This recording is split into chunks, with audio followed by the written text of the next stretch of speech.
ઉત્તર ગુજરાતની જીવાદોરી સમાન ધરોઈ ડેમમાં પાણીની આવકમાં ધરખમ વધારો। મહેસાણા જિલ્લાના ધરોઈ ડેમમાં પાણીની આવકમાં મોડી રાત્રે વધારો નોંધાયો છે। આજરોજ તારીખ 6/9/2025 રાત્રે 8 કલાકના ધરોઈ ડેમના આંકડા મુજબ ધરોઈ ડેમમાં પાણીની આવક 81,687 ક્યુસેક નોંધાઈ છે। હાલમાં ધરોઈ ડેમના 8 ગેટ ખોલવામાં આવ્યા છે। ઉપરવાસમાં ભારે વરસાદને લઈને સાબરમતી નદીમાં પાણી છોડવામાં આવી રહ્યું છે। ધરોઈ ડેમના 8 ગેટ 9.25 ફૂટ ખોલવામાં આવ્યા છે। ધરોઈ ડેમમાં પાણીની આવક 81,687 ક્યુસેક પાણીની આવક નોંધાઈ છે, જ્યારે ધરોઈ ડેમમાંથી 95,576 ક્યુસેક પાણી સાબરમતી નદીમાં છોડવામાં આવી રહ્યું છે। ધરોઈ ડેમની કુલ સપાટી 622 ફૂટ છે, જ્યારે હાલમાં ધરોઈ ડેમની સપાટી 616.72 ફૂટે રાખવામાં આવી છે।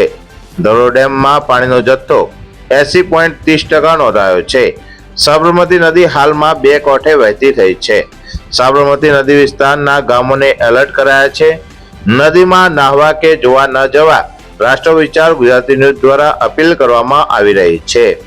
બ્યુરો રિપોર્ટ, રાષ્ટ્ર વિચાર ગુજરાતી ન્યૂઝ। અહેવાલ મનોજ ઠાકોર, ધરોઈ ડેમ।